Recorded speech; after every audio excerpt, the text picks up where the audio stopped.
Yo, so this is the test. This is the test pilot of the new 94 Feet of Life video. You know, we just testing this thing out, getting our technology together because we know y'all don't read. No. So word, you know, No. not that y'all can't read, y'all just don't read. Just elect not to read. Hey, Texas. So we doing a test run. Hey, first of all, shout out Texas Tech versus Duke tomorrow night. Oh yeah. I didn't realize that was happening. Okay.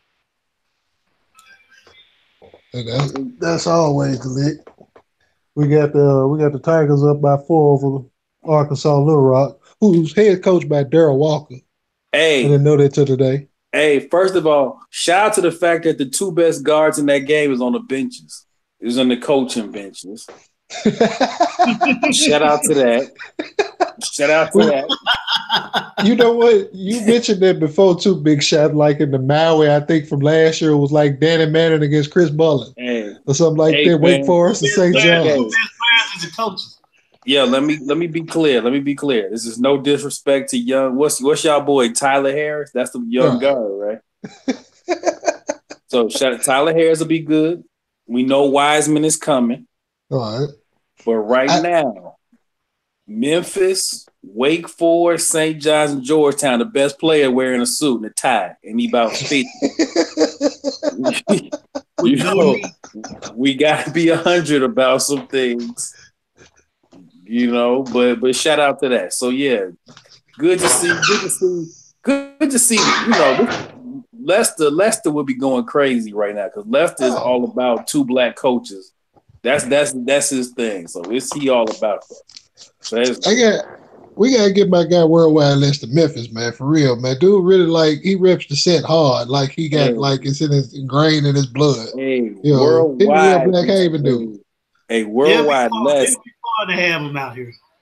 Hey yo, I'm telling you, Worldwide Les is from the Havens. Pick whatever color you want. It's ain't but one. Ain't but one. It's the black one.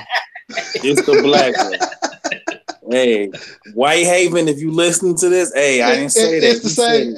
It's the same spot. We just, you know how black folks do. We gonna take it and wreck it. You know, so all right. So NC State about to close this out. So let me get over on Boston and Phoenix. Let me get over on that real quick. Hey, Booker let this thing ride too, boy. He ain't hitting. I got choice words for ESPN. I'm sorry, but go ahead. This I don't even remember. It was San Diego State and whoever I saw playing in a bowl game in prime time on a Wednesday night in December before Christmas. Don't nobody care about that, man. Put some hooping on, man. Put it in split screen or something. Hey, don't do us like that. Let me tell you something. I don't care about no bowl game that's before Christmas. Exactly. And really don't care about half of the ones after, if you want me to be honest. Hey, for real. BCS playoff and New Year's Day. Other than that, I'm straight. I'm good. I'm not interested in the Dollar General Bowl. Hey, first of all, shout out to the fact that Dollar General got a bowl. Shout out to that. Dollar got a bowl for real, man. Yo, shout out to that. I mean, you know, ooh, Kyrie. Ooh, that was, He tried to lay up before and he missed it.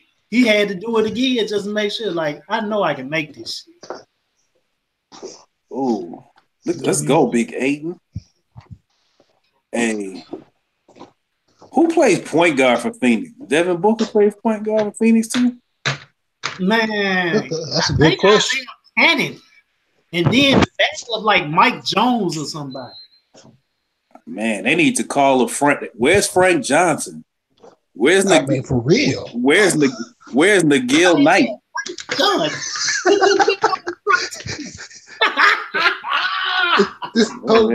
This man just asked where's Nagil Knight. I'm finna go get copy of Street Smiths. I'm asking, man. Ain't nobody got Nagil Knight's number. Where is his? Yeah. I mean, Shout out Miguel. Shout out Miguel Knight, man. Shout I out mean to Man, him, man.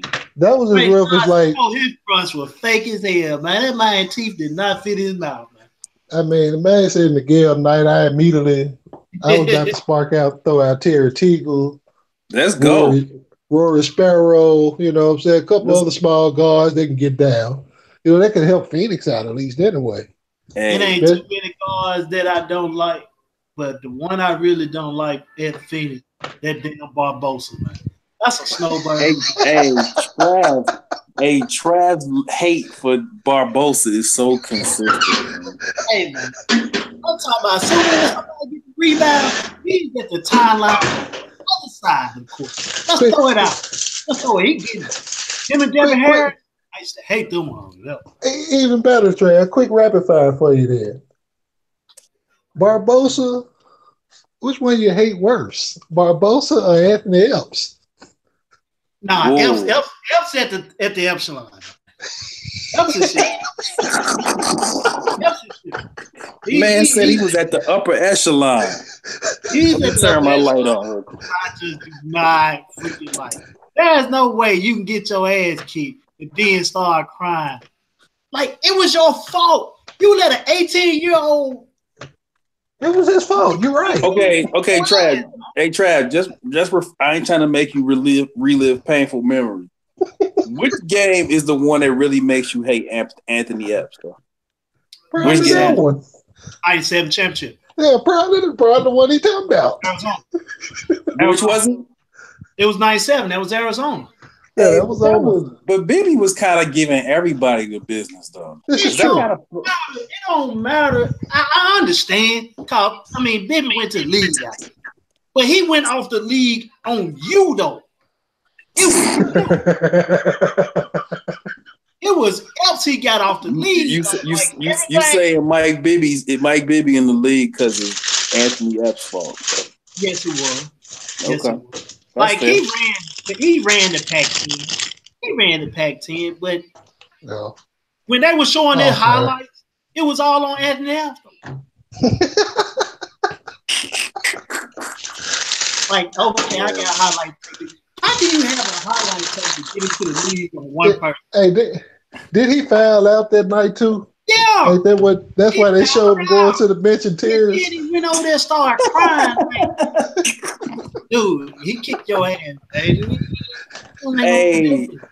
Hey, you rough, Trav. Man lost the biggest game in his career. You have sent him down to the death. I actually kind of feel Trav, but you know. Hey, Trav. That's funny. Hey, Jay. What's up? Hey, Jay. Let me ask you something, Jay. Yeah. What was worse?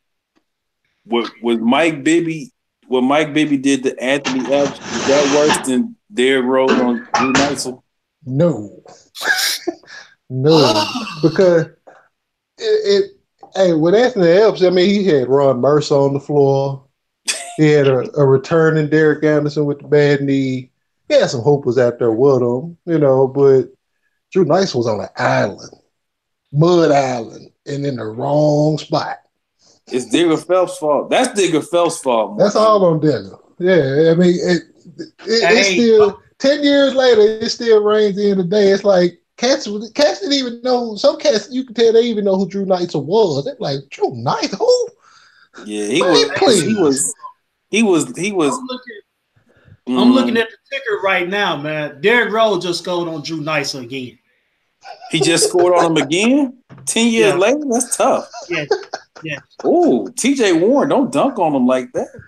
He did that, didn't he? He's still scoring on it, man. That was all Digger Phelps' fault. Yeah, I agree. With the blue sharp, the green sharp in it. Green sharp. Yeah, man. And really what he was trying to do, Digger was trying to put he was trying to deflate the air that was coming out of what he knew was going to be real destruction.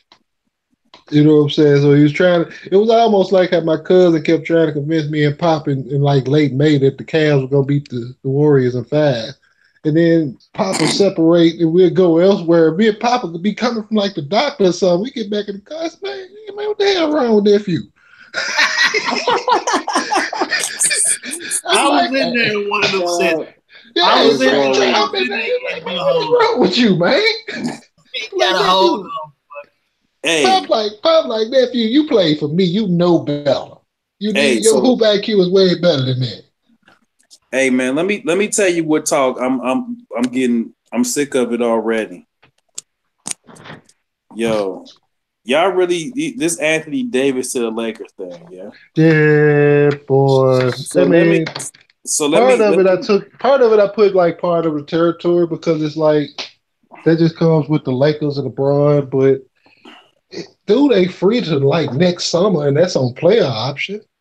hey, let me tell you, let me explain how this go. If I'm Dale Demps. Magic called me, yeah. And I say, yo, we want to trade for Anthony Davis. Here go my first answer. So is 2005 Kobe on the table? Oh, Nah, 2005 Kobe not on the table. Okay, nah. what about 87? What about 87 Worthy? What about 87 Worthy in 1970 Jerry West and two firsts? And we can make that happen. We can Yeah, no, we can discuss at that point. listen, I'm not doing it. I don't care. And see, people like, oh, but you'll get nothing for him in 2020. Okay, we'll deal with Right. that in 2020.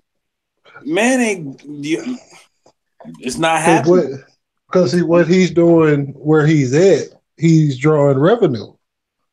You know what I'm saying? He's drawing revenue for New Orleans, so it's like, why are they gonna get rid of Right. that and just for that whole purpose? When he's like, yo, he helping fill the seats up. At least with that, we still putting good young talent around him. I don't see it happening either. Not like that. And then they're like, well, if you trade him, you'll get something. Why you want to get 20? You get what? 15 cents on the dollar? Like, Right. nah, no. If we lose him, we lose him in 2020. But he playing these last 2 years. I don't really care about all that. Right. And Um, then he not gonna put nothing out there as far as like what his motive of move is because he's just not that type of cat. And he ain't go Jimmy. He not going Jimmy. Anthony Davis ain't gonna go Jimmy Butler on it, so it's fine. No, It's that all ain't right. gonna happen. You just chill out for these last little 18 months. You be all right. There it is. Trade Anthony Davis, man. Please, y'all want the Lakers to be. Y'all want the Lakers to be contenders so bad. Y'all really want the Lakers to be good in the worst way. They really trying. They're trying their hardest. I mean, Right. they gunning for it. You know, I'm like, It's gonna be man, tight. It's gonna be real tight. This the wild part. This like 2019, the biggest free agent class since 2010, and the Lakers might not get nobody. Like it is the wild part. This like 2019, the biggest free agent class since 2010, and the Lakers might not get nobody. Yeah. Wow. and so if they don't get nobody, and then even here's the funny part: the Lakers stuff don't even like annoy me like the optimism that people have even for the Knicks. Because you're like, okay, at least they got a breath of fresh air in New York. You know what I'm Right. saying? They can be able to kind of just get some ground and build from there like that. But if people have this, for the Knicks, you're like, okay, at least they got a breath of fresh air in New York. You know what I'm saying? They can be able to kind of just get some ground and build from there like that. But this, okay, at least they got a breath of fresh air. You know what I'm saying? They can be able to kind of just get some ground and build from there like that.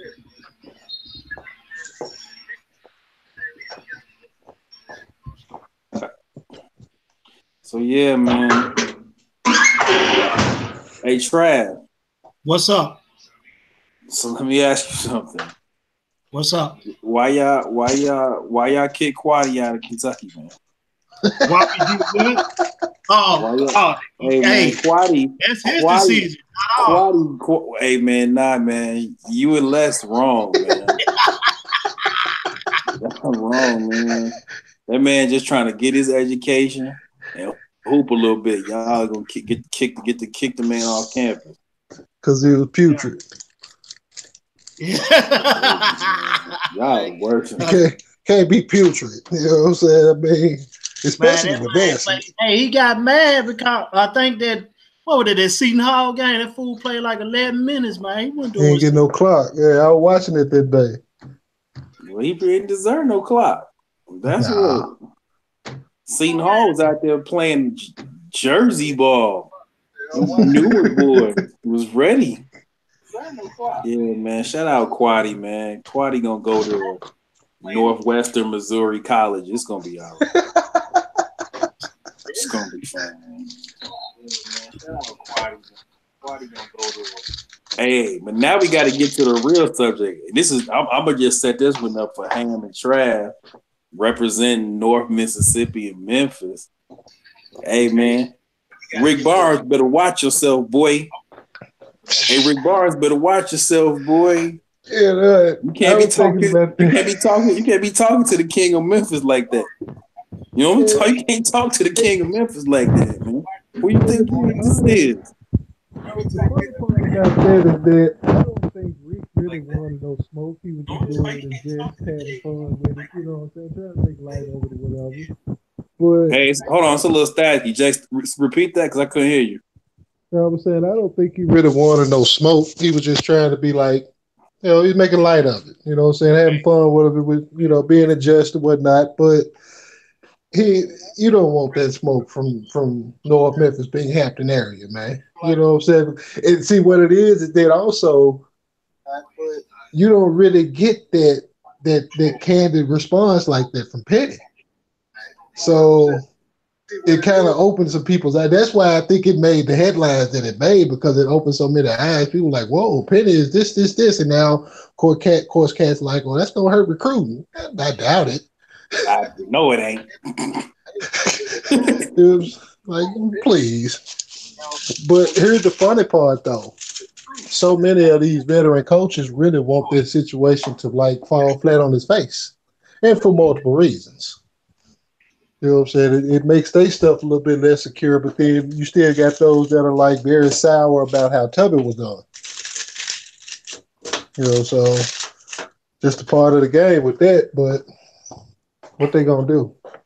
And what they gonna do when he get all the kids that he want in, and bringing them in that fashion, and then they continue to just grow and win, and they ain't on no like time clock to get that done immediately.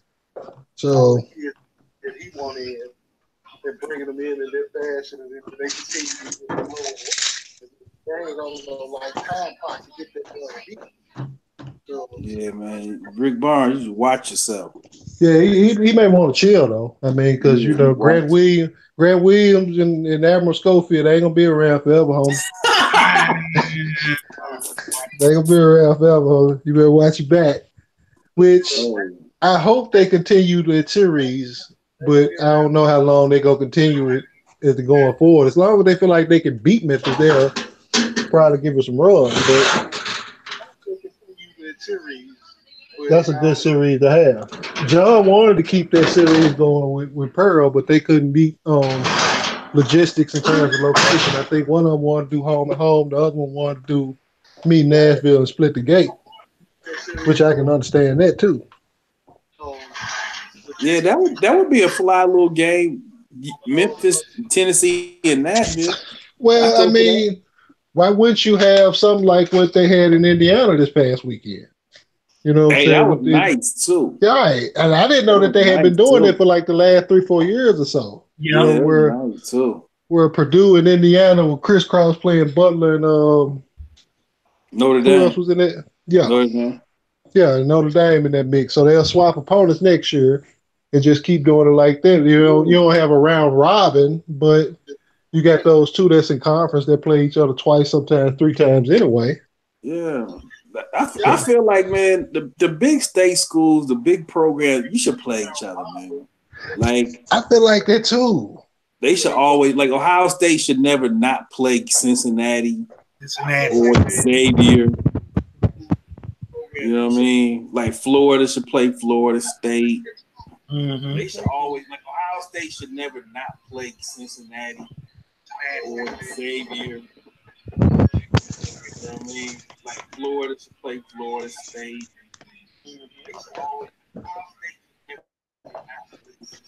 Yeah, man. Look at Gordon Hayward out here. Dude, making Like Gordon Hayward been coming off the bench. He coming off the bench. Yeah, yeah, man. Okay, Him Trav. and Jalen Brown. And it actually like helped. Okay, let me talk to you. And Trav, I'm gonna let you get the first one, and then Jay. Why these dudes tripping about coming off the bench so much these days? Okay, what's the problem? Like, yo, so you don't get your name called in the starting lineup? Like, ooh, you don't get you can get your name called in the starting five because you was 6 years old.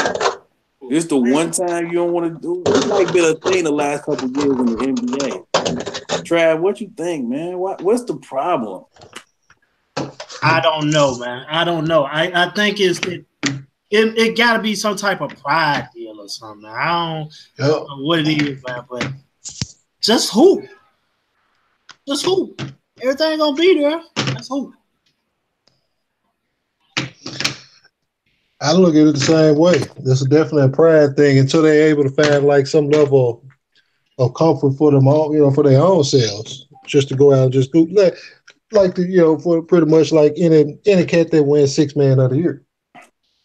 So they don't like that's how Lou got into it. He just he found his groove. He found his like, all right, I can do this. I know I'm gonna play. Don't be so much as about starting, but who finished. A lot of times when we watch Lou was among those in the five for any team that he can play for that's finishing the game. So right. Tripping on that, man. That's why, Carmelo could have, Carmelo don't realize he could have extended his career. He really could have. He could have extended his career. That's that realization to where he got to accept where this ain't you no more. Right. And hard for a lot of them cats to accept. Crazy as it is. Right. But they don't want that. They don't want that. That pride is still kicking in like you 17, 18 years old. That you still want to start. And I mean, just like AI, man. I mean, to be honest, it was that time for him to come off that time. And it's only for so long that you can be Allen Iverson of 1920, Georgetown and shit. It's only so long, man. Father Time ain't been defeated yet, man.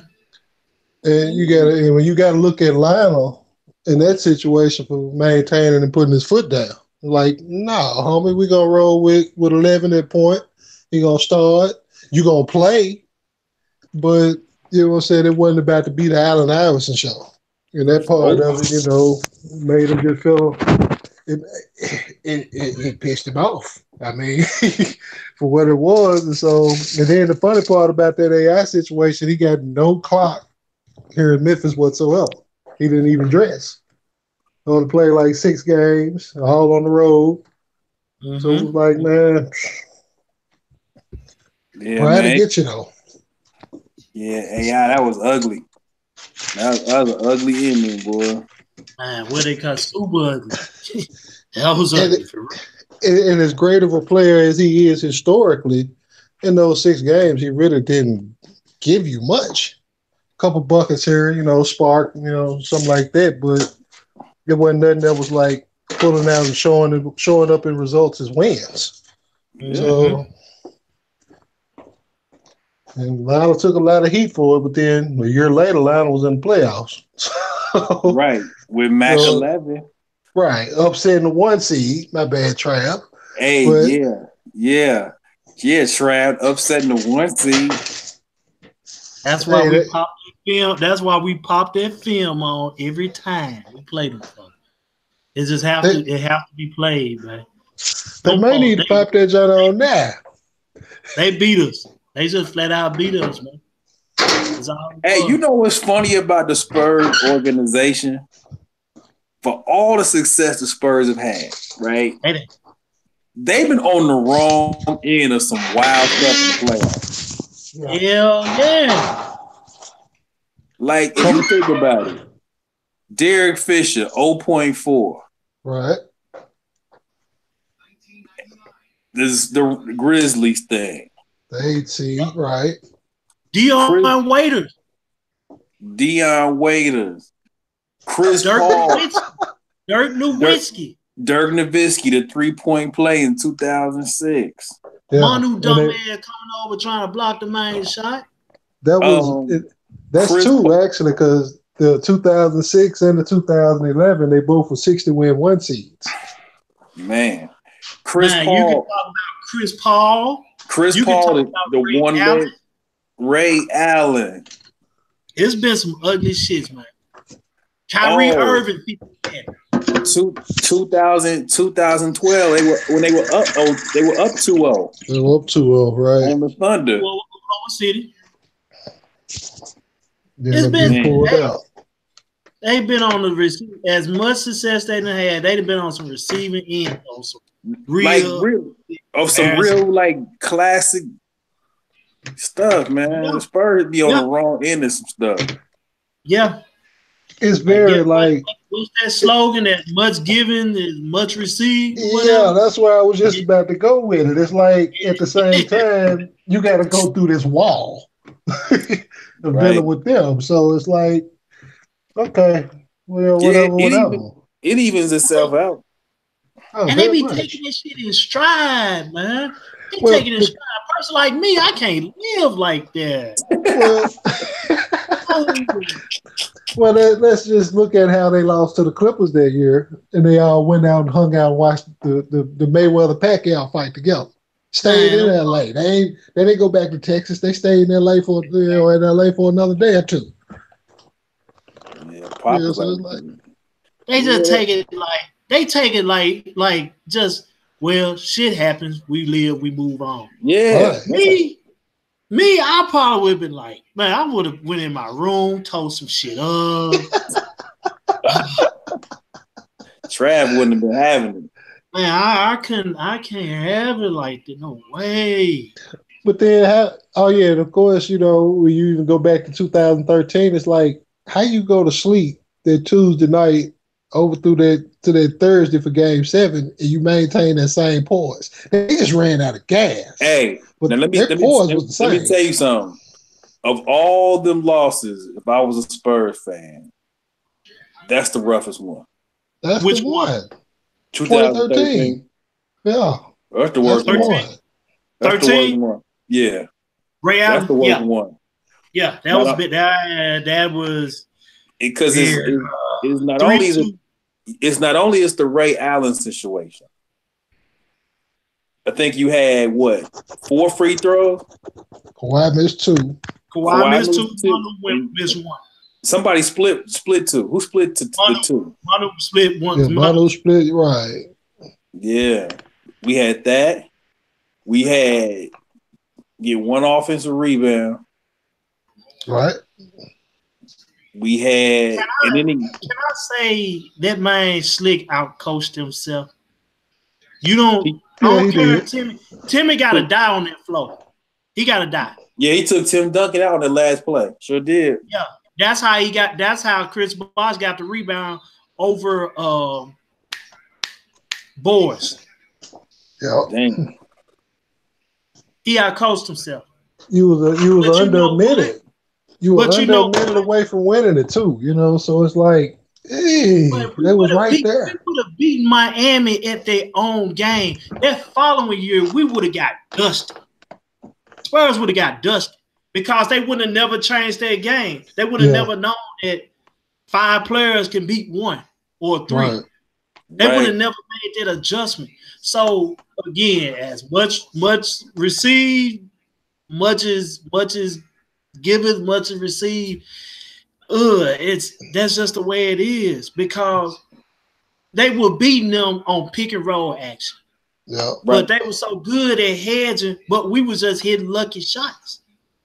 But that following year, when we found out that the ball is faster than a player, that was a whole different story. That showed them that ass whooping would never get it on.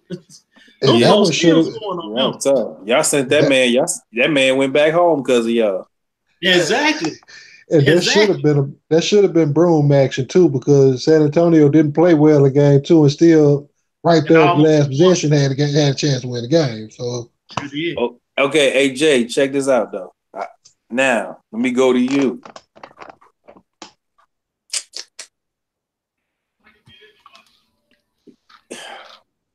2008. Yeah. If you had a choice, we could rewrite one thing in Memphis history, basketball history. We could rewrite one thing. We can rewrite 2008, or you can get, let's see, who was the best grit and grind team? Which year? 2012, maybe? 2013? Nah. 13, I actually would say a healthy 15 over 13. Okay, healthy 15. You could rewrite Memphis history. Y'all win a 15 chip in the NBA, or y'all get the chip in 2008 with the Tigers. Which one you take? I'm taking the NBA. The town is taking the Tigers. Whoa. Here's the thing. I'm slightly surprised on the answer. Elaborate. Well, even better. I could care less about the University of Memphis. I like Tiger basketball, Tiger football, that's cool, but the school, the administration, is whatever. Okay. All right. Granted, you don't get those non-Power 5 Power League conferences, participants to win championships in that way. Don't happen often. But Memphis, Grizzlies, NBA title, that's something to see. Either way, that parade is somewhere you probably gonna need, police escorts all the way around, because they're gonna really rip downtown down all the way down. But they're gonna tear it down. Either way, for either championship, because the only championship that the city really acknowledges is when Jared Lawler beat Kurt Hennig back in 30 years ago for the AWA title. Shout out Big Kurt Hennig. Hey, that answer surprised. You know what, Jay? That surprised me. I'm not saying you're wrong, because you from the city, you feel the spirit of the town. That's a surprise me. I really thought you would say 2008. Now, the funny part about that is that the 2008 season was the most fun of all of them. I mean, even probably some of my own playing, seasons where I was hooping AAU, whatever the case, because it had that feel the entire year. We came into the whole thing number one. Got knocked off for like 3 days. Tennessee came in, knocked us off 3 days. Then Tennessee go back out and lose the following night, game themselves. Yep. So it was right back in the spot again. Bruce Pearl and them. You go around town and you poll. Matter of fact, I'm gonna poll that question for it tomorrow, Big Shot, just to show you exactly. The town is going to take the Tigers. Hey, and do that on your page, because I like the people on their page. They wild. They wild on damn page. I like them. They funny, boy. So they funny as all get out. So you think they gonna pick the Grizzlies too? Well, it depends on which sector catches the question and answer it. if it gets across to enough of people that's our age or older, they probably gonna roll with the Tigers. Just my guess. I mean, I could be absolutely wrong and surprised on that one, but most cases they gonna roll with the Tigers on because that's still the town baby. Big Shot. I got a question, man. Oh no. Uh-oh. The best high school team you've seen in your area that you have watched and who you played. The best high school team I've ever seen is close. It's real close. Peoria Manual, which is like downstate Central Illinois, won like three straight state championships. That's Franklin, right? Which it was Frank Williams who went to Illinois, Sergio McLean. They beat Thornton out of Harvey, Illinois, that had 6 professional athletes on one team. Yeah, because it was Ty Streets, Randall Earl, Okay. Napoleon Harris, Melvin Eli. But the best high school basketball team I've ever seen play. Wow. I'm going to have to say either the Peoria Manuals team that won 3 straight, real close, and Jabari Parker team won 4 in a row. The Jabari Parker Simeon team won 4 straight. They probably number 1. I'm going to say they're probably number 1. Peoria Manuals probably 2. Yeah. Jabari Simeon squad or the 3 straight Peoria Manual teams. I can't put Kevin Garnett and Ronnie Fields up there. They went to state and they lost the first day of the tournament. I can't give you that. Yeah, they lost to Thornton. The first day of the first, because the state tournament used to be 2 days. They lost the first day. Ronnie Fields and Kevin Garnett. So yeah, probably Peoria Manual or Jabari Parker Simeon team. Now, the best individual player I ever seen was Marcus Liberty. Easily. He was a savage. Easily. Marcus Liberty. Easily. Not even close. And I've seen he was a savage. He was there in Illinois to beat on. So and I saw Jason Kidd play in high school, who was a monster. I saw Stackhouse in high school, monster. You said what? Live? Yep. I saw Jason Kidd. Jason Kidd was a junior in high school. And me and my mother went to see my stepfather who was living in Vegas. We went to this high school tournament. Jason Kidd was there. That was so Marcus. Yeah. Jason Kidd in high school, Gary Stackhouse in high school, Sharif Abdul Rahim was he was nasty. A grown man in high school. Yeah, he was filthy. But yeah, Marcus Liberty though, it's still to this day the best high school player I have seen.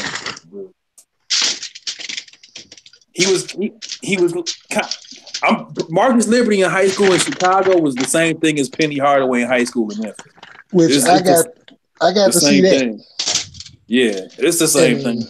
That was a show in itself. He was averaging a triple double. He putting up an Oscar a night. Averaging like 36. Oof. 13 and 12 or something crazy like that. You know what I'm saying? Treadwell High School. Deep in the north. I'm gonna tell you like this. High school wise, like I didn't see many. I caught Snap a couple of times. I caught quite a few. But the best matchup I ever seen was Tony Harris against Robert O'Kelly. The Pyramid. Jesus Christ. I've never seen a game start off a tip. It was a tip play. They threw the lob to Tony Harris. Now, mind you, Tony Harris is 6'1", 6'2". That's what I was gonna say. Tony Harris couldn't have been more than 6 feet. He got every bit of 35 to 40. he got them Donovan Mitchell hops.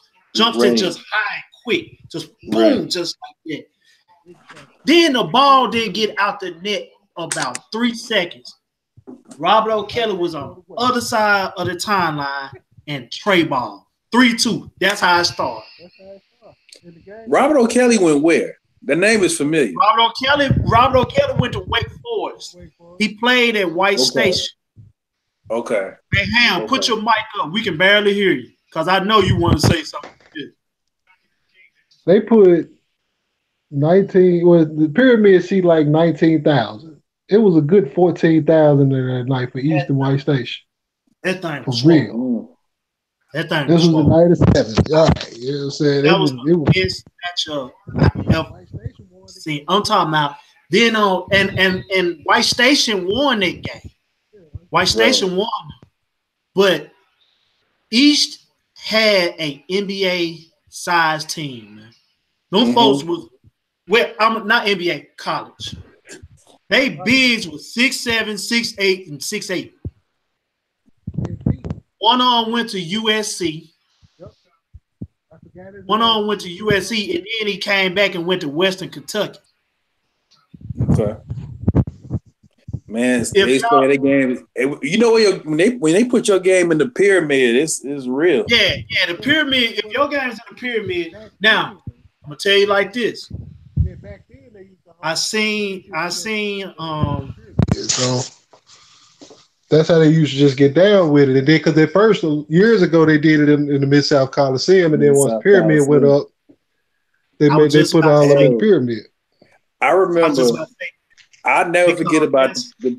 Go ahead, Trav. I'm sorry. Because that's where T-Head shot out the Coliseum. Oh, he done that a few times. Oh my God. He didn't. I'm talking about it's amazing the shooting displays he didn't put on. I know y'all posted that clip of him in the group. I was like, ugh. Yeah. Some of that I was there to see. Like the ones that was at the Murphy Center in Murfreesboro when they was in the state tournament. I saw that live. And it's like when they hit the gym, when BTW hit the gym those days, they was coming in with this look. And one of the dudes that was on that team is in the group. He be posted all the time too. Dude named Tim Bach. He was on the wing. He was on the opposite wing of T-Head. And Andre Allen ran point. That was pretty much their backcourt. And they walked in, they had this look like, we finna murder. We finna put it down. We finna murder everything moving. You know what I'm saying? So, and then, of course, by this point, his reputation, just as a shooter and everything else, was just off the charts. So people were coming to see, they were hearing the rumors and everything, so they come to see what the show is. And me and my partner was sitting up there in the stands. We watching the team. There's one team they were getting ready to play. It was all white dudes. They had two black dudes. I tapped my boy. I said, 24 is the one they finna put on T-Head. He the one that looked the most athletic. I already know. T-Head had 24 on dude by the half. You know what I'm saying? Then you saw the video. You saw the shot that right before they went to the half. He caught it on the inbounds. He was on the sideline. That's the one that was in the group, wasn't it? Yeah, you know what I'm saying? He just put it up. He was kind of like in a runner. Yeah, he was falling out of bounds like on a runner. And he hit that. They went to the locker room. The people, they was up by like 25 or 30 at that point. Wagner stole 100. I hate I missed that night. Next day, T-Head hit them 24 threes and got on the news. They was just telling them Wagner ain't the. No, I think that was when they came here. I think what happened when he scored 100. That's when the one Wagner came down here and they played Hamilton. They beat the shit out of Hamilton. He put fifth on Hamilton. And that man came in the pyramid. 81. Hey, 81 points. Hey, that's crazy. Jay said that real calm. Like, yeah, he gave Hamilton 50. He put 50 on Hamilton easily. And Hamilton is good. Now that Hamilton team went to the state tournament that year. The traditional Hamilton. Todd Day. Right. Paris London. Right. Sean Williams. These are the players that come from Hamilton. Hamilton ain't no smart. Dedrick Lawson. You know what I'm saying? Yeah, the Lawson brothers that's at Kansas. The older two. Yeah, the older two. And the younger two, they in Wooddale ripping it down. And Wagner came down there and had a cool Wagner had 50. What was funny about Wags was that his reputation preceded him before he even got to town for that game. Because Kyle had already put the hype out and everybody saw what was what. Then he come out a couple weeks before they come to town. Like Trav said, he go for like 101. You know what I'm saying? And so they set the precedence, and then this is like over the holidays. So Right. they got like a Christmas tournament or a Christmas showcase in the pyramid like 2 days or so before the Liberty Bowl. And they got East, Hamilton, Camden, and I forgot who else was in the mix, but they played Hamilton first, and Hamilton was scared of dude. Bottom line. Everybody I know that went to the game that night, they said Hamilton was scared of dude.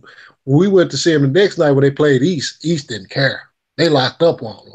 He had about 26, I think, on East, but he wasn't on. Hey, that's how you know. Hey, wait, that's how you know it's real. The man just said, "Hey, yeah, we locked him up. He had 26. Yeah, about 26. That's a He had about 26. Yeah, man, we locked him up. He had 26. He had 26. They didn't bag down from him though. You know what I'm saying? They stayed in his chest. East, Hamilton, they got hit in the mouth and they folded. Big shot. That's how he ended up with 50. We were just naming all of the other star players that said Hamilton. They came from Hamilton. But your best player that ever come out of school, he's a wing guru. One of them at least anyway. Is the wing guru. You put Billy over Todd? Yes. I don't know about that one. Yes. Todd was a McDonald's All-American in '88. That's tough. Todd was that. Of course, Todd was that dude. Billy Richard was the man. Billy was sick. Billy was sick in high school. Hey, man. Billy Richmond was that dude. He was tough, man, for real. He was. And the funny part about Sean Williams and Todd Day, they like 2 and 3. Sean Williams was sick. But Billy Richmond you don't remember that the cat that's coaching over there now that when he was playing though, when Will Smith was playing, because he ended up going to college. He played at Colorado with Chauncey. He started in the backcourt with Chauncey. Will Smith. Will probably up there with them too. I remember him. Will who? But they won the state last year too. Ain't nobody like the wing guru, man. Wing guru. Here's the trick part about Bill is that I grew up with Bill, played baseball with him, did all this other stuff. We battled at AAU, and then when we got to I was in the 10th grade, dude was in the 9th. Dude was like, the year before, he was like about 5'8", 5'7", 5'8". Then he just started shooting up 6 feet, 6'1". By the time he get to the 11th, 12th grade, this dude's 6'6". Yeah, it is. It's over now. His older brother was also a hooper too. Yeah, he played at Fraser. You know what I remember about the pyramid? Obviously, being in Chicago, the two things I remember about the pyramid, I seen the debuts. Allen Iverson when Georgetown played Arkansas in the pyramid. I think it was in '94. No, because we had a tournament in '95. It was Allen Iverson's it was like Allen Iverson's first game with Georgetown was against Corliss and them in the pyramid. Yeah, I remember that now. And then the second game that was '94. You're right. The second game I remember from the pyramid was Penny's debut against DePaul. Yeah, it was like the first. That was the first game in the pyramid. In the pyramid, and they showed that game because obviously DePaul is in Chicago. I remember watching that dude like, what is this? Because he was taking it off the glass. Now you know, you used to 6'1", 6'2" point guard dude. Dude 6'7". This dude 6'7", 6'8" with this long ass t-shirt on, with the wristband on the forearm. He's 6'8". He might weigh 170. Right. Punching. Well, he coming down the court, man. I don't even know. I think Memphis won. I don't even care if Memphis lost. DePaul won that night. I remember that. They might have won. Let me tell you something. It's certain schools during that time that own Memphis. Hey, DePaul won the game, but Penny was doing stuff I had never seen anybody. I had never seen certain things before. Like people dribbling, coming down a baseline, jumping off 2 feet on one side of the basket and end up on the other. Yeah. This is the stuff I saw when he was in high school. Right. You saw it in high school. Me up here. Right. I'm like, what is this? Right. Hey, Ham, I got a question. Did Antonio Burks win Player of the Year Memphis? In 04. Yep. This is how cold this school was. This little ass school. Booker T watched. They got killers. 3 Player of the Years back to back. 3 different ones. They got killers. Burks, then turn around and had T-Head. Yep. Then turn around, Andre Allen. Yeah, Andre Allen. They all just went there at the same time because when Dre was coming in as a freshman, Burks was graduating. So Burks graduated. They was all in the same school? Yes. For the same, same coach, everything. At the same time. Dre Allen and T-Head played at the same time. And Lorenzen also played for the same coach at BTW. Lorenzen, right? Right. Yeah. Yeah, man. Yeah, but don't let Lorenzen Wright fool y'all. That fool is from Oxford, fucking Mississippi. Lafayette. Oh yeah, he from Mississippi. Yeah, he from Mississippi. Draft say he from our side of things. Yeah, that's legit. He's a Mississippi cat because he didn't come up to BTW till he was like in the 11th grade anyway. Hey, Trash said he from this side of the border. Don't he from the Silk. He from the Silk. That's legit. His dad was on his ass. His dad was the player that he was. Hey, here go a question. Another question. So we on the Memphis thing right now, which I love. So Tony Harris is up in Tennessee, right? Frank Harris, man. Harris told me.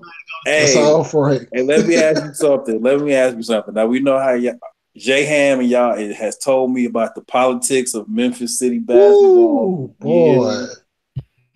So Jay, let me ask you something. Yeah. When Tony Harris ended up in Memphis and Tennessee, right? Who was did I know y'all didn't tear the building down because I know it's some other stuff going, but was that like super controversial? Is that as controversial as I think it was? No, it wasn't. No, but what it led to was the boosters freezing out Larry. That's when you're seeing the games on TV and you looking at the lower bowl and nobody's sitting in the lower bowl. Hey, so you think that was that like the beginning of the end for Larry? Well, that was the final straw. That was the final straw. Okay. Yeah, because they was already ready to get rid of, they was trying to get rid of Larry before that anyway, and then Larry kept winning. Larry going to the Elite Eight with Penny. Larry get Lorenzen and David Vaughn and Chris Garner and Mingo Johnson and those cats, they go to Sweet 16.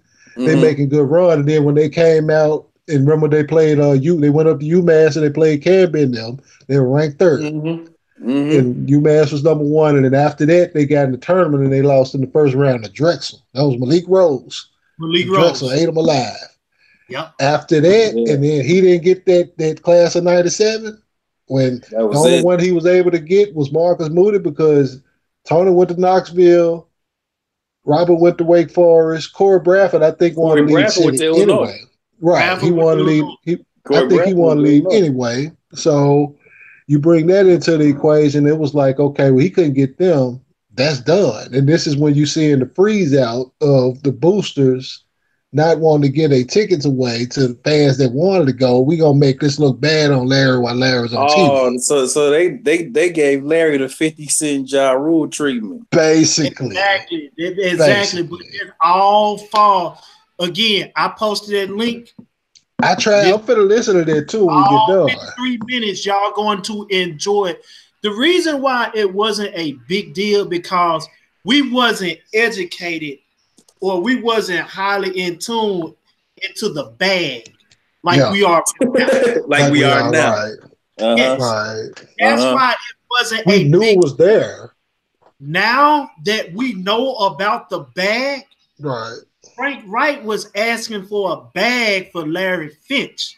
Larry Finch has this Tubby Smith bravado about it. Somewhat, But right. Larry Finch knew how to rub elbows with other people. That's why people love Larry Finch.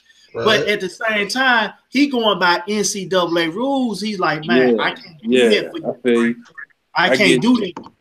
Right, because Tony Harris, and a little snippet of that video, Tony Harris had another uncle that was at University of Tennessee, Knoxville. He was there a year before. So when Tony Harris said he came to practice, all of a sudden he sees his uncle getting paid being a statistician on the bench. Frank Harris set that up. He said he walked on campus and they shook his hand like, "Welcome to Tennessee. We just here to take care of you and your uncle's needs." They had already gave Frank Williams they gave Frank Harris the bag. They already paid him for his services for Tony Harris to come up there. It wasn't Tony Harris. So basically what y'all saying is Uncle Bubba is a real thing. It's Uncle Bubba was real in 97. Right. And that situation is a lot like how Albert Means' situation was when he was playing football at Alabama. He got steered that way, with the exception that Tony do the game, but Tony just got he just got hoodwinked in a way. Albert Means, they didn't give him none of the game. They just say, "You going to Alabama." Okay, Phoenix. Good win, Phoenix. 111 and 103. Then that's a nice win. The Tigers gridlock with Little Rock, 6 to 8 hours, under 11 to go. Yeah. Memphis. I just hope y'all keep the patience, man. It's next year. They got to. And I think conference play gonna reveal that more so than anything. Yeah, because they open up and I think in Wichita, so that's tough. They get going on. Which Wichita really hadn't looked like anything when I looked at them this year anyway. So I'm watching Indiana and Toronto. The Claw too. Yes, they are. With 1:23 remained. Hey, let me tell you something. Nate McMillan out here doing real good with his Pacers team. Yeah. The bag been out since 97, and that's just what we know of the bag. That's bag's been out way back. Hey, I feel like y'all city. You know what's so funny, man? And I be trying to tell people, like, Chicago, we think that we like the kings of basketball. I'll be like, listen. Certain cities where basketball is everything, like Chicago, we got like we love our hoops, but there's other stuff going on. Like city like Memphis, like the basketball politics of Memphis is as real as any city, as any LA's and Chicago's and New York and all. Yeah, y'all, that's funny. Man, Uncle Bubba has been in Memphis forever. Oh, man. And with some form of fashion. Absolutely. You want to know something, especially like Mississippi. Memphis got a little bit of city in them. Mm-hmm. So it's a little bit of city slicking going on here in Mississippi. But y'all country slick, though. It's still slick. Hey, slick is slick, but it ain't slick. It ain't like up north. But you can get away with a lot of buffoonery. Let me tell you something. It ain't like up north, but it ain't no less slick. Yeah, I mean, it ain't no. It's just a different degree of slickness. Right. You can get away with it longer here in Mississippi than you can up north. You get away with true. You get away with a lot of slickness down here. That's because a lot of people up north thrive on it. And that's, I think, because of just a combination of the market size and the height that come with it. I mean, biggest star to come out of the state of Mississippi historically is who? Or even the last 30 years, probably who? Chris Jackson? Yeah. You know, so and that look how low that stayed. I mean, he went a couple hours away from Gulfport to Baton Rouge. Right. You know, I so it didn't forgot. have a whole lot of pushes before social media, everything else that come within that. Then you got, of course, your Othello Harringtons, your Monte Ellis, your Mo Hey, Williams. but you know, I was just about to say, Mo Will got paid to go to Alabama. Oh, He got absolutely. but he you got he know, got paid because his partner's still slanging dope down there in Jackson to this day. I can believe it. I can believe That's it. the one they got paid. That's the one that put him on Alabama. I'm Right, dead I can serious. believe I can it. call my partner right now. He'll tell you this shit. I can believe hey, it. hey, Trav, you wow. Hey, hey man, you get Hey, away with Trav, you gotta stop. Hey, but you know, Mississippi, and this is what I love about like 94 Feel Life in general, is meeting y'all. Mississippi got a low key, I ain't gonna say low key, it's just kind of the facts of what it is. Relative to the size of its state, Mississippi got a whole bunch of hoopers. Oh yeah, Like absolutely. a ton. Ain't nothing else to do. Like it. family. Ain't nothing I else to think at one do. point, what they say that's per capita, they might have had the highest percentage of hoopers in the league. At one point, just per capita, Got Mississippi Mote, got got a got lot of Monte hoopers. Mo. Yeah, A lot. You they talking got a about lot of them because it ain't nothing Mont, else to do. That and Mont, football. Monte, Al Jefferson, Yeah, you got Al. Al, Right. Muncie, Mo, um, Bender. Weatherspoon. Not Weatherspoon is not from Clarence Weatherspoon is not from Mississippi, but But you he had like claimed Jonathan Bender from Jackson, didn't he? Or somewhere near. Jonathan Bennett, Yep. Eric Dampier, Eric Fawcett Dampier. is from All right. Starsfield, Mississippi. But I remember seeing um big damn what's that boy name? You just named him. I can't think of his name. The man had 66 in a state game and still lost. Damn. What's the big guy name that was at Minnesota? And he got traded with he played at Indiana right now. Well, he did play. You just named him, Big Shot. Jonathan Al Bender. Jefferson. Say Al that again. Jefferson. Al Al Jefferson. Jefferson. Al Yeah. Jefferson. Al Jefferson. They played by Hayes. By Hayes beat them like 70 something to like 69. He had 66 or 69.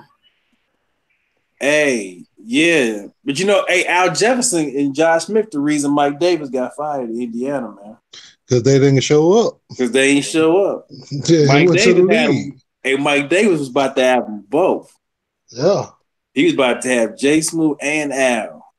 Same. That's what I liked about Mike Davis. He'd come down south. You know what I'm saying? He'd come to the hood. He'd come to wherever you needed to go get Because him. Mike was from what, Birmingham? Exactly. And then he had the same kind of talent when he was at UAB. You know what I'm saying? Just on a lower scale.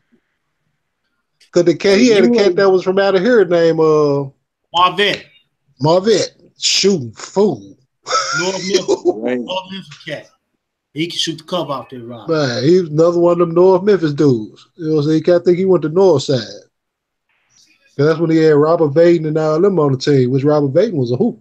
I don't remember. I don't know what happened to him. Hey, Robert Vaden used to get buckets. That's what I'm saying. He used to get buckets. Yeah, Robert Vaden was there. That's who he pretty much ran it around. And you look up and you see Mike them. They in March. Hey, hey man, I need 2008. Where are they now? I need to know where my man Willie Kemp is. I need to know where my man Sean Taggart. Willie Kemp down there. Antonio. I need to know Antonio Anderson. Oh, Antonio Anderson. You could find him. He was going off on Twitter when Tubby was here. Yeah. And Josh, he was going out there too. You know, he ain't spared no expense. You know, he still loved the program. What was my man? Dozier.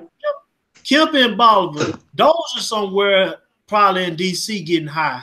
Yeah, he getting blunted somewhere. That's for sure, Doge. Every time I saw Doge anywhere, Hey, he that was looked like he was Tiger. full of it. Tiger trying to win that $2 million in that best damn tournament. Oh, he was in that. Who was he running with? He was running with He was Memphis. on the Memphis team. Okay, because they got beat so fast. Tiger, they beat Because a Dre New was. York team, and then they got put out by somebody else. But Didn't Dre Tiger play was in on that that? team. Wasn't Dre in that too? Dre, Taylor, Yeah. Tiger, Yeah, they what's the regrouped left-handed that. cat playing? What's the left-hand shooter? Oh God. They had an okay team, but the people that they supposed to be had were Lester Hudson. Yeah. Lester L. Huddy. Only Buckets. person to record a quad in college. Speaking of cats that was about, what, 5'10", 5'11"? Lester Hudson's supposed to be on their team. What about the cat that went to UTEP, though? That went to Tim Martin. Sheffield? Did you go to Tennessee Martin? Randy Culpepper. Culpepper was big time. Randy Cole. Hey, man, y'all are pulling out the names. Randy Culpepper big time. Can jump out these teams. Hey, Culpepper was from Memphis? Yeah. Yeah, Culpepper yeah. from okay. Wait, time out. He went to high school. Time out, man. No, hold on. You know that? Randy Culpepper is from Memphis, right? Yeah. Yeah. Now, he got buckets there too. Unless my memory is bad, which I don't think is bad, Memphis and UTEP was playing like in the same conference or close to the same conference around this time, right? Was eating them alive. Right. And Culpepper somehow ended up at UTEP. This was under Cal, right? This Cal recruiting now. And see, Cal not even looking that way. Oh, okay. He's not even, because of look at what he's bringing in. He going to Bolivar to get Willie Kemp. He going to Orlando to get Darius. He going to Chicago. He coming up to Chicago to get Derek. He getting, Cal recruiting nationally. That's fair. But Culpepper was eating lunch. He was putting up 30, 40. Easy. Culpepper was eating out there. I'm going to tell you, I think Cal got 2 Memphis recruits. Where they wouldn't even recruit. He got 2 Memphis guys and 1 Tennessee, really, which was he got a few more. Because he got Jeremy first though. Jeremy who? Jeremy Hunt. Yeah, okay, Jeremy Hunt. I forgot all about Jeremy. But Burks came from that damn Shamingo school. He got Burks. He got Jeremy. Ray Allen walked on. But he encouraged him to walk on. But he encouraged him to walk on. Because Dre wasn't qualified yet. Yeah, Dre didn't have no grades. He wasn't qualified yet. Hey, man, I just need to know where that's all I care about. He's probably in Bolivar, though. Because I remember when his mom got sick a few years back. Yeah, Willie Kemp in Bolivar. Willie Kemp back in Bolivar. He playing no Bolivar tournaments down there. Pierre Niles is probably 400 pounds right now. Oh, yeah, he's definitely 400 pounds. Without a doubt. And he was nice in high school. I tell you what, big shot. Pierre Niles was one of the best players in the city when that man was nice.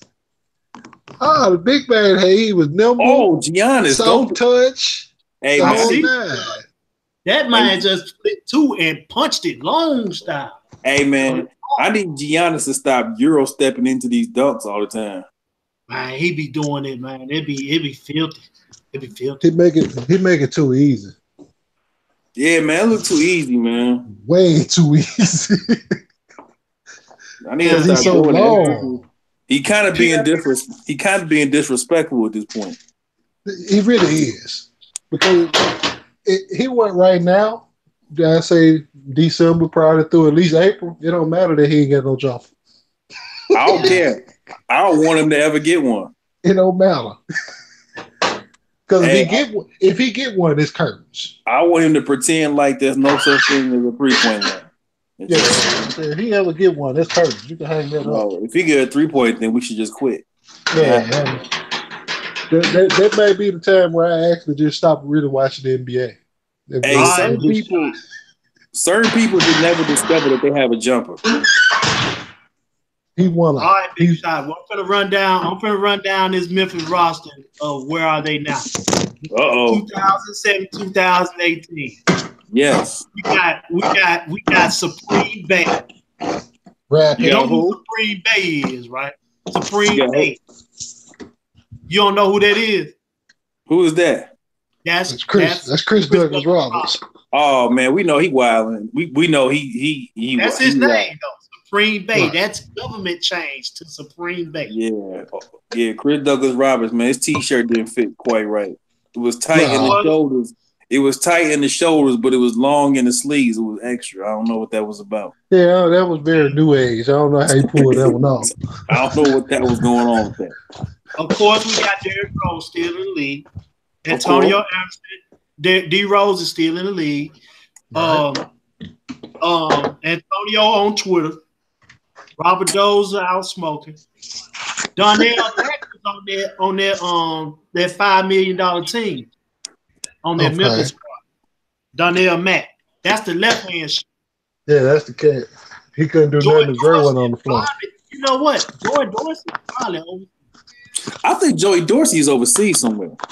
But he was eating in the league for a little bit, so yeah, with Houston. He was at Houston. Yeah, I think Joey Dorsey playing on one of them real good European teams. I think I remember seeing them like in Spain somewhere. Mm-hmm. Sean Taggart on that $5 million team also. Taggart. Sean Taggart.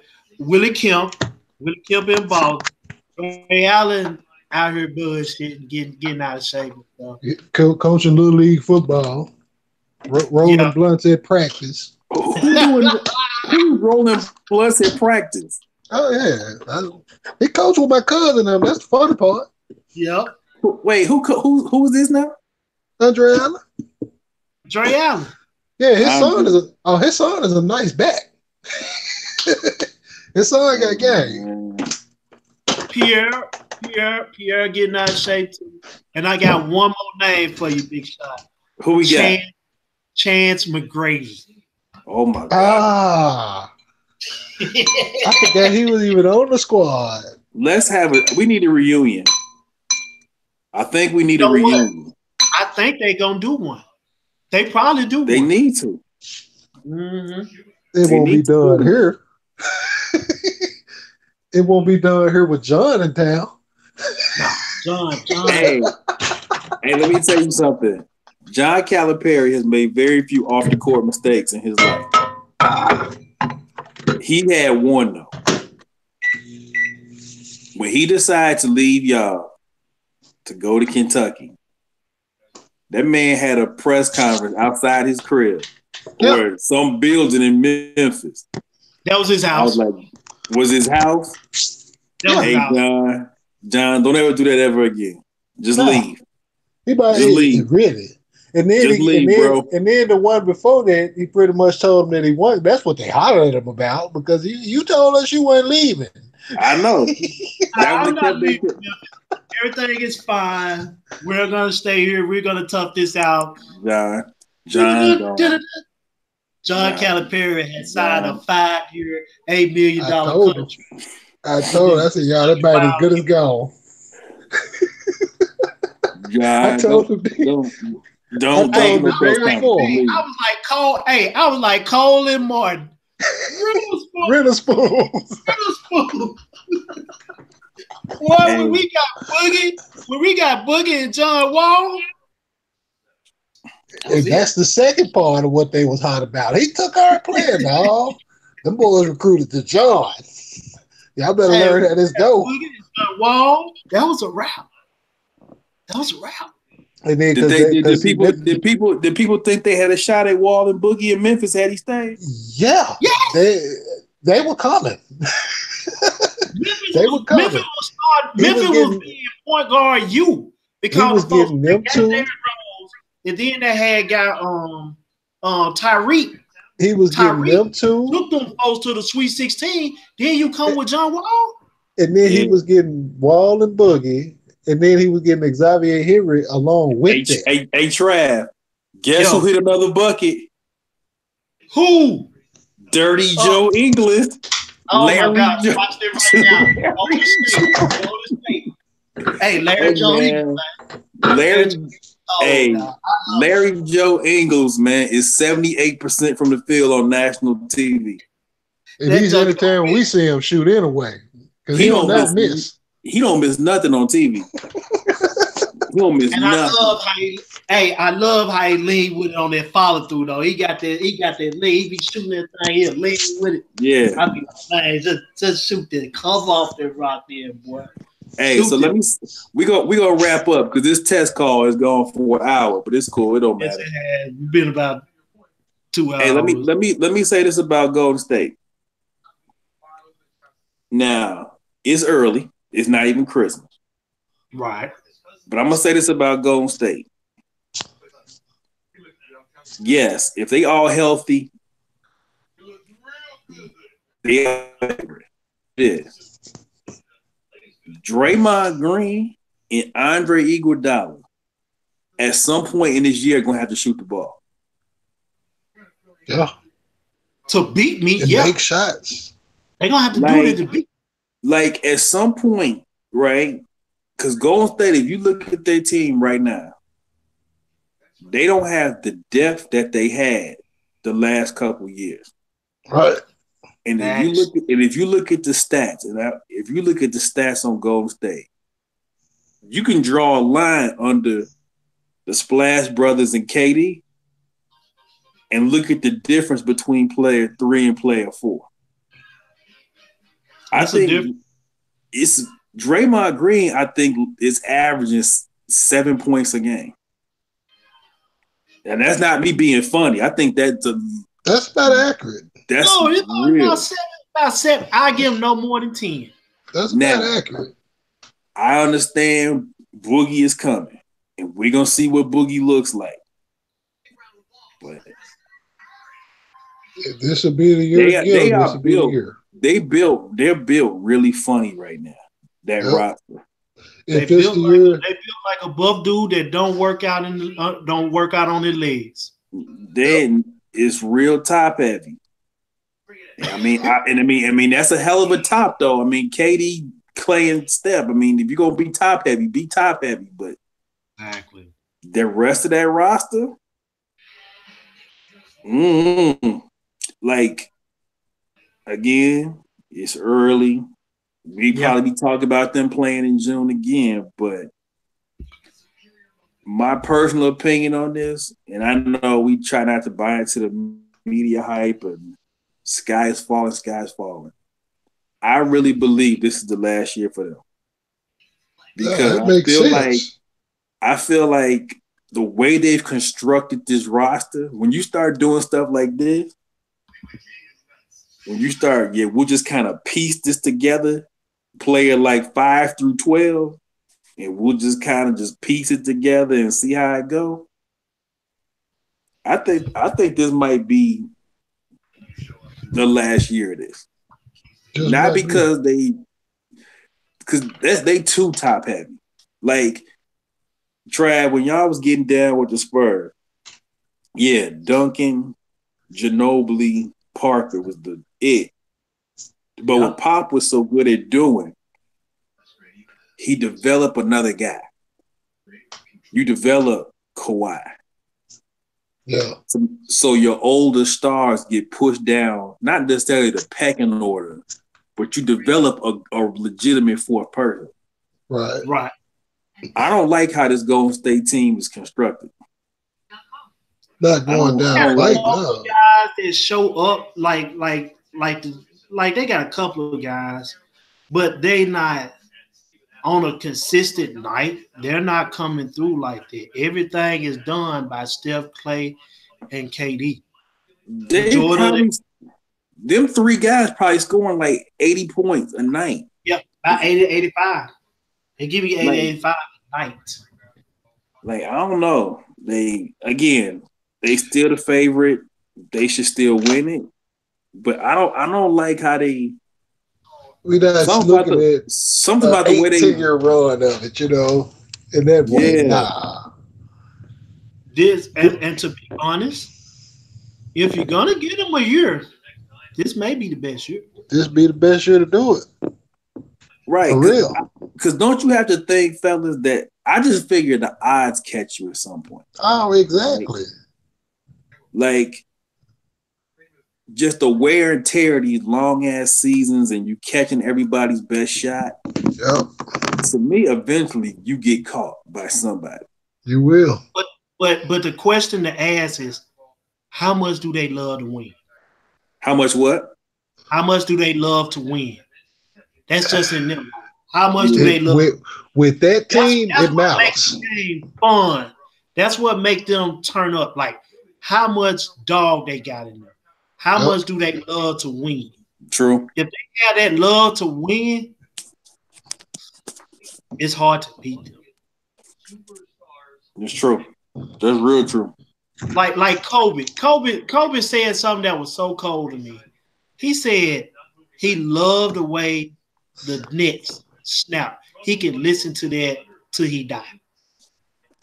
He loved the way and that's a like you find something that's so little, but you make it such a big deal.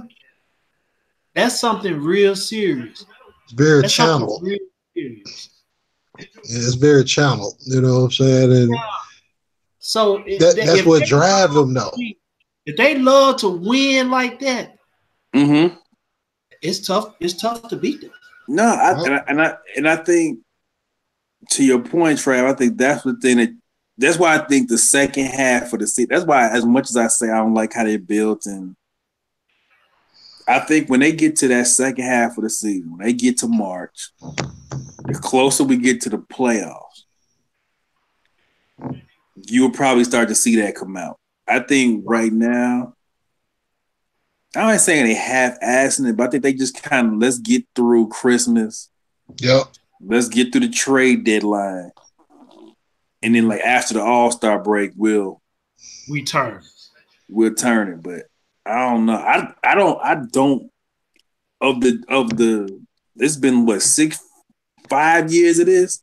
Yep. This is my least favorite of the roster they put together. And this is with Kevin Durant.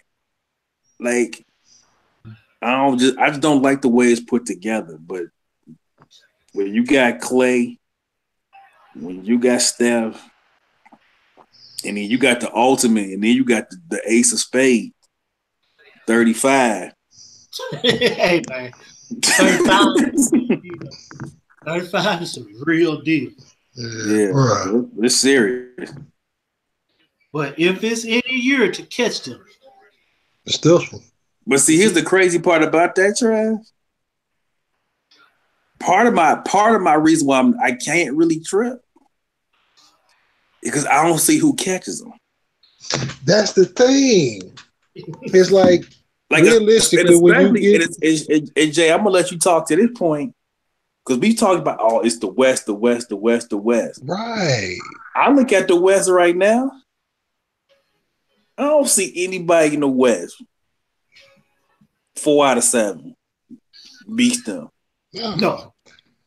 And that's the thing. To me, you got a better shot with Boston. You got a better shot with Toronto. Yep. Or Milwaukee getting them in the finals. But in the West, I don't see it. I don't see Denver beating them 4 out of 7. I surely don't see the Lakers beating them 4 out of 7. Hell no. Rockets either. That Toronto team, man, the way it's built and the way they stack their paint with number 43, number 2, and number 9, they can get their hands on anything. Yeah, Toronto tough, man. Toronto's tough. They just pulled one out just not too long ago. Toronto got enough pieces. They got the pieces. They got the depth. And with Kawhi closing your game instead of DeMar DeRozan, you got a chance. Yeah, I like that look. And like you just said, Big Shot, I like that look better than I like anybody else out west. The only team in the West right now that I could see really giving Oklahoma State problems is Golden State problem is Oklahoma City. Yeah, probably the Thunder. That's the only one. And I think that they can win. And the problem with Oklahoma City, and I know Jay talks about this, and we talk about him all the time. The problem with Oklahoma City is that the best player in Oklahoma City, he takes it too personally. And because he takes it so personally, he will shoot you out of at least 2 games. He's going to shoot you out of 2. And in Golden State, you can't give away 2 games. You give away 2 games in the series, Golden State, you dead. Right. You don't need to. You don't need to give up 1 if you're gonna give it away. You can't really give up 1. You give, but Russell gonna give away 2. Billy Donovan is the reason. Billy Donovan will be the reason if Oklahoma City will become 2 and a possible or 2 3/4. You know why? The reason why is because he has the option of putting which he's been winning as of late. Right. Schroeder been playing points.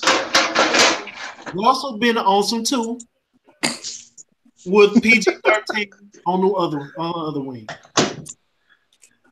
Right. If he don't stick with that, Billy Donovan, there's a job in the SEC. You can have it. Hey, but Trav, let me ask you something. And Jay, chime in on this as we're going to wrap this up shortly. Is it Billy Donovan? Or is it Billy Donovan can't do anything when you're trying to fight with the nature of your best player? I think it's the latter. Because I truly think it's the latter. You look at Oklahoma City right now. Paul George playing the best ball he's played. All-star. Right. Schroeder is playing really well as the 6th man. Right. Steven Adams. The one thing I will give our boy Issa Thanos credit for is Issa Thanos said 3 years ago, he said Steven Adams is going to be way better than y'all think. He was right. I give him that one. He was right. He don't be right on a lot of other stuff. But he got that right. Right. But to me is Russell going to is if you're fighting with Russell, because for every game that Trav just talked about, Russell off the ball, Russell play under control. You know, come playoff time, here come a 9 for 32. He got to beat on his chest, and when he beat on his chest, he going 1 for 22. Like, remember the game against Utah in the playoff? He got so tight because Ricky Rubio had a good game the game before. Game 3. He played all that extra defense on Ricky Rubio in game 4. I'm a lock and run. And had 4 fouls in the first half. Yep. Or 4 fouls about 2.5 quarters. And took himself out the game. Yep. And this is not like young Russ we talking about. We talking about 10-year veteran Russ. Man, he been doing this a long time, man. That's what I'm saying. That's the only thing. So that's what I'm saying. When people say like Billy Donovan, like, is this really Billy Donovan? Nah. Or is this is just you fighting with your best player? This is what your best player does. This is the league. Just in a nutshell. And as much as I'm not a fan of your man out of town, Larry Brown, it's the same thing he dealt with AI. I can't fight with. You can't fight against another person's nature. I could tell Russell Westbrook 1,001 times about being a point guard. It don't matter. Ultimately, it don't matter. Ultimately, when you trace it all the way back to when they had Kevin, when they had James Harden, this might be that what you just stated may be very well be the reason why it broke down the way that it broke down. Yeah, they came back up, got competitive and whatnot, but this is how you ultimately lose the best player in the history of your franchise with 35. You can't And deal he with can it. combat. He couldn't combat with it anymore. You can't deal with it. So it Like, made the decision that real for him to just, all right, let me go ahead and go do this so I can go win now. so I don't know, but if I could trust that I would get under control Russell, Yeah, I could see them they could beat Golden State. beat Gold State. Right. But the fact is, I know I ain't gonna get it because I know two games he gonna do something crazy. I know it. Then what was that when they got closed out by Utah? He shot that ball 43 times. Yeah. Man, that man put up 43 shots, had 40, and still lost. Still lost. Cause what? He trying to, hey man, Godzilla dead, man. So much you can do up there and fight. You can step on all these little ass buildings. You can go and get, man. You can do all this shit. At the end of the day, you gonna die. Die alone too, because you just can't Superman this shit. Right. Jay, look at this, man. Look at Oladipo and Sabonis' son without Russell. I don't even want to talk about that. I had to shut somebody up for that shit, Big Shot. They're not shut somebody up for that shit. I had to make somebody lead the damn group because of that shit.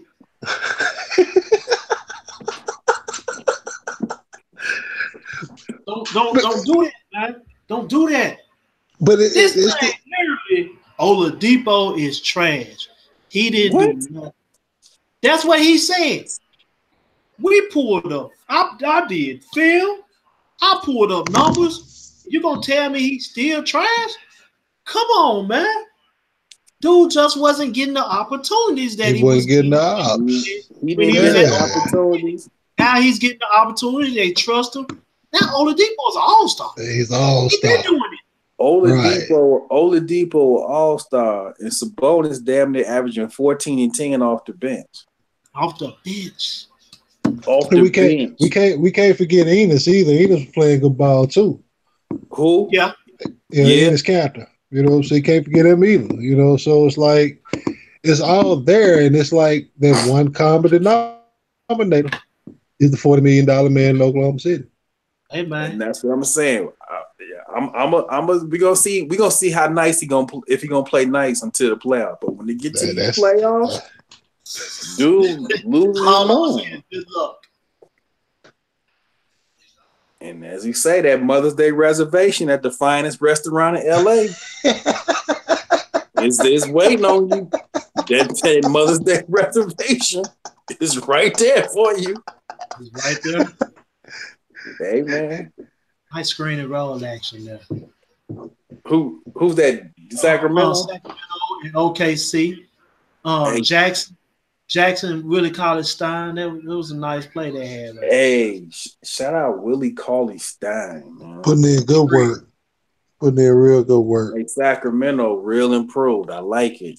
Yeah, they watchable. It was the way you got a battle. Yeah, because they was definitely on my list of teams that, nope.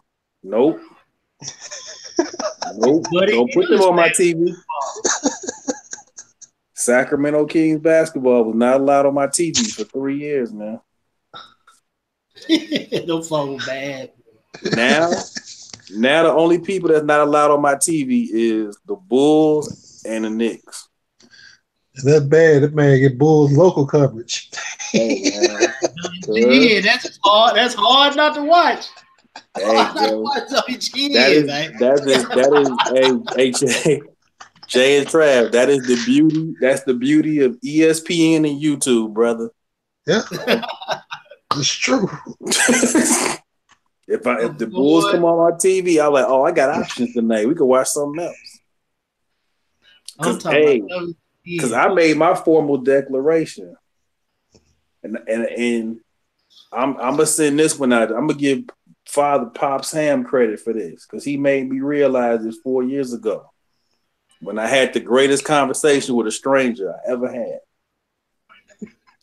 Hey, Trav, I'll tell you that story. By the way, talk to me. You don't know this story? You never. I done heard, but you never heard this story? No. Yo, okay. This is for real gonna be the end. This is long before 94 Feet had ever started. Right? I hadn't even met you yet. I hadn't met you. I don't know Les. I don't met me and Myron had just gotten cool like a year before this. Yeah. So we fellow hoop heads, me and MJ talk about the gang, blah, blah, blah. This was long before 94 Feet even started. And I had just met Jay. I had met Jay maybe 6 months before this. Right. We all hit it off. We good. Bulls played the Cavs. Was the Cavs? Yeah, that was the day LeBron hit the game on him. Bulls played the Cavs. Mother's Day. Funny we talk about Mother's Day.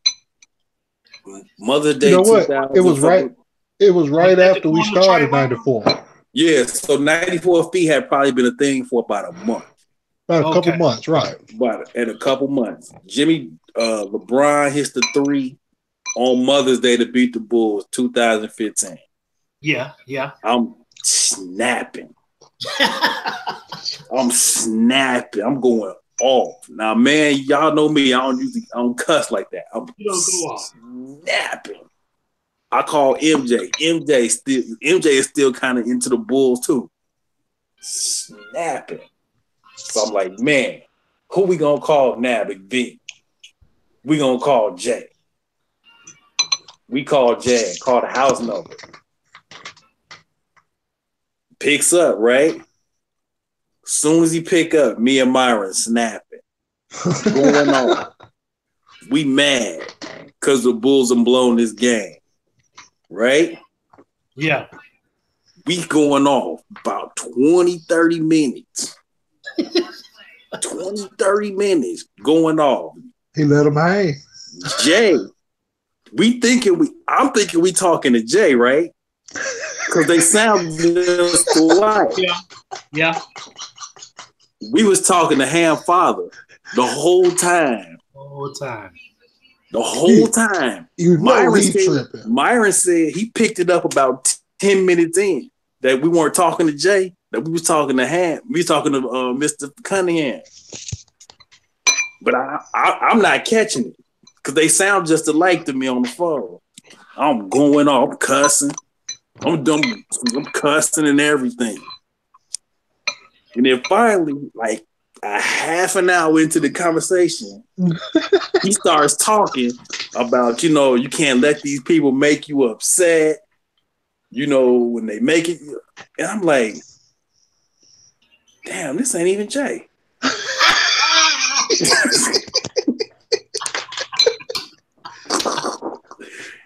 I didn't call this man Trav.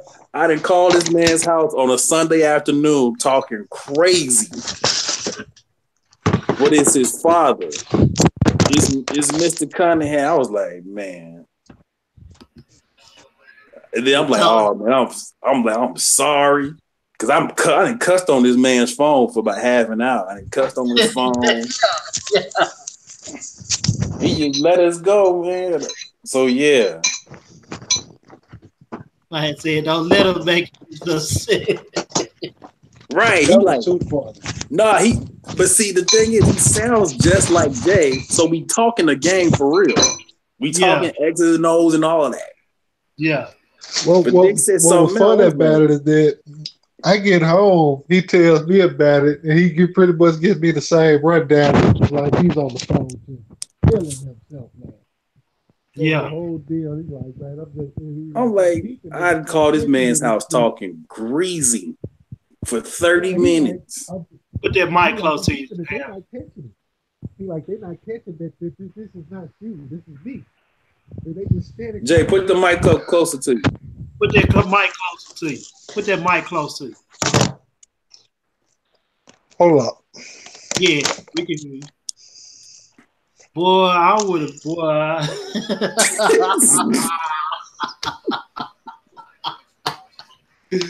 Man, I swear, man, I would have died laughing on that one. Duh.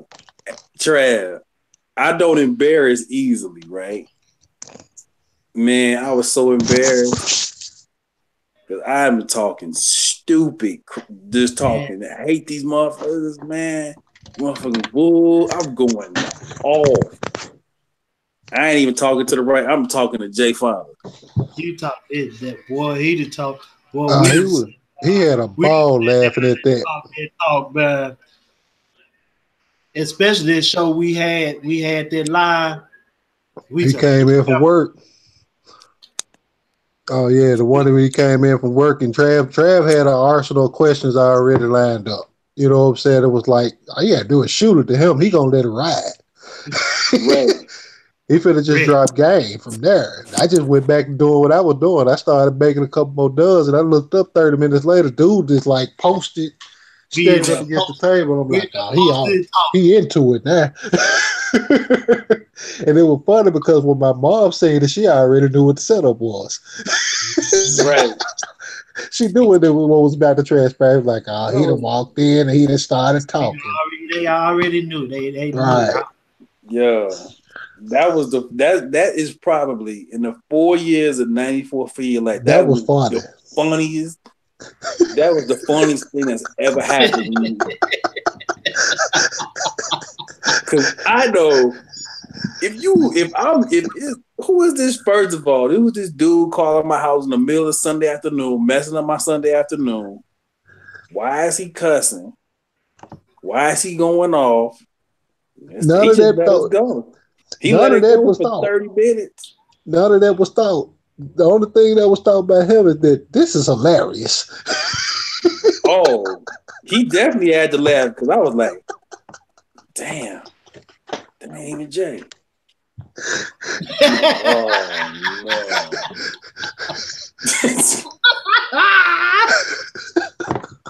no. I think that we probably end that conversation about 5 minutes later. Myron dying laughing. Myron cracking up. I'm sitting here like, if I was white, I would have been red. Embarrassed. I went on Jay's Facebook page like, hey Jay, man, I just had the most hilarious conversation with you. It wasn't even you. I remember that post. I remember that post too. Because I was confused, man. I was like, huh? And then when I get home, I found out what happened, and I'm like, man, you stupid, Bob. Yeah, you a fool for that one. I told him. He said, man, I had to get him, man. They was right there for the taking, man. I had to just go and let them get it out. It was wild. Like, damn, this ain't. Oh man, and since that day, Trav, I promise you, since that day, I just slowly detached myself from the Bulls from that day. I was like, you know what, he right. You may been the reason for the free agent paper. Yeah. Because that came like a month after that. Yeah. You may have been for the free agent paper. The free agent papers came like a month after that. So that's true. The free agent thing came a month. The fan free agent came a month. I was like, yeah, you know what? He's right. That was the kind of fan he was, though. He just was like, man, I'm not finna let these folks get up underneath my skin with this stupid shit, man. Hey, that was the exact word. And then since then, I was like, I watched the Bulls less and less, and now I'm like, when I'll come back when Garpax is gone.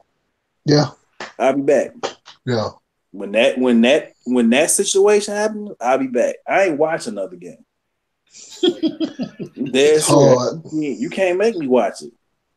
Absolutely not. Yeah, man. I ain't finna hold y'all too long, man. Oh yeah, because we way over. Oh Because yeah. I'm off tomorrow, so I got time. I'm in the I got kitchen, some so things I got it too. Okay. So this, hey, so Trav, see if you can do this because we well over hours. We might be damn near too. See if you can cut this up into like 20, 30-minute pieces. See if you can. And then we'll kind of go back and listen to it just amongst ourselves and see how we like it. Because I think if we like it. Well, I got the link already popped up in our group chat. Yeah, so I saw that a minute ago. Click on it, and that's that. That's how. The reason why I put that link is because this is how others are going to chat. Like, there's a chat thing on the side. Okay. People are going to get on here and they're going to chat with us. They're going to show it on the side over here, and I can ask the questions, all that stuff over here. Since I'm hosting. Even better. That works. So we on to something right here.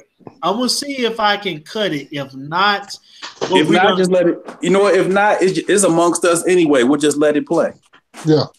Yeah. So, but the thing is, like the next one, we're gonna have to do it as far as how we do our conference calls. So we're gonna have to be in and out with questions, answers. Yeah. This was just the test run, just to see how it works. Yeah. But man, I know you probably got to work. I don't, but I'm gonna go ahead and stop this thing, man. But appreciate y'all, man. Oh yeah, for sure. Cool, fellas. Holla at y'all. Yep.